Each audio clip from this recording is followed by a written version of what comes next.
Hey, what's up guys? So for the past couple of days I have been questing and getting requirements for the future quests I want to complete. I want to go for the quest River of Blood, which has quite some requirements, but it shouldn't be all too hard. But I started off by completing Legacy of the Seer Gaze, and after that I completed the Legends quest, which were both relatively easy to be honest. Overall though, even after making this video, I don't have all the requirements to be able to complete the River of Blood or even the Lord of Empyreum yet, but I at least completed a few requirements I need for the quests, like wood cutting levels, the fire making levels and construction levels. I still miss the farming levels, the hunter levels and fletching levels. I think they are like 63 farming, 76 hunter, as well as 75 fletching, so fletching is pretty close. But if I want to spend some time grinding those out, it really shouldn't take too long. Now you might be wondering why I'm doing this. Well, when you complete the River of Blood quest, you get an upgraded version of the tier 75 melee weapon, which is called Sun Spear, which you get from the Lord of Empyreum quest, which you then can turn into a tier 78 weapon, which you can choose the style of. So I can just use the Sun Spear as a ranged weapon, which is almost as good as the Royal Crossbow, instead of farming QBD again for it. So there was also a quest released today which was called Kindred Spirits, I think that's how you pronounce it. And I have to say I quite enjoyed it, except for a few parts of it, like the Arim's Maze. You will understand what I'm talking about if you get there yourself. It was quite annoying. But keep in mind that I have never really enjoyed the quest since I completed the World Wakes on my main for the first time, so that has to say something. Anyways, after completing this quest you gain access to the new Barrow's sister actually. I think this is the first sister. And this one gives you tier 80 tank melee armor, I think. Don't quote me on that, but I think that's what it is. And honestly, people said that this boss was a bit overtuned, but personally I think it was extremely easy for a boss giving tier 80 tank armor. I might actually try to grind the tier 80 armor out, just because then I don't feel as forced to do like ports for the Tetsu armor for Corporal Beast. And along the way I should be able to get a good amount of elite clue scrolls, which are always interesting to complete obviously. As soon as I completed the quest, I did one kill of the new boss, and from the first chest I didn't really get anything, but it would have been almost weird if I actually did.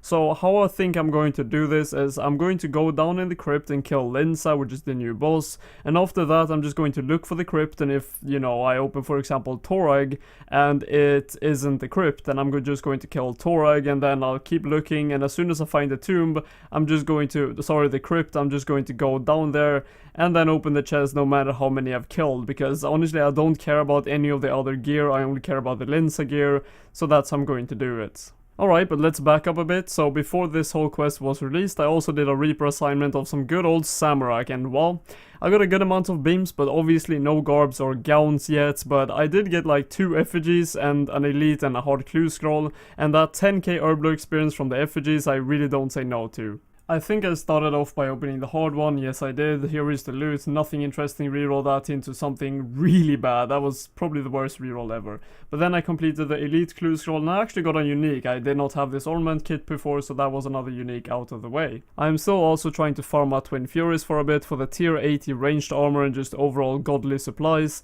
However, the trip that I did gave me nothing all too amazing, but I'm running really low on banked food at the moment, so the raw sharks are not too bad after all. So you might be saying, holy shit, this video is only 4 minutes, your last video was like 20 minutes. Now this was a bit of a different style of progress video from what I usually make, but I wanted to try it out as it's a lot more viewer friendly of a format, and that means it's not tons of rambling and a lot more progress in a short amount of time. It really is a lot more work doing it this way, but I think I'm quite happy with how it turned out. Honestly, I'm just very hyped to soon be able to complete the Branches of Darkmere quest, as well as the Vampire quest line overall, which will also unlock the Wire Watches along with the Sun Spear obviously, which I've been talking about, but these Wire Watches drop a ton of herbs that might even be worth to camp sometime for herb lore.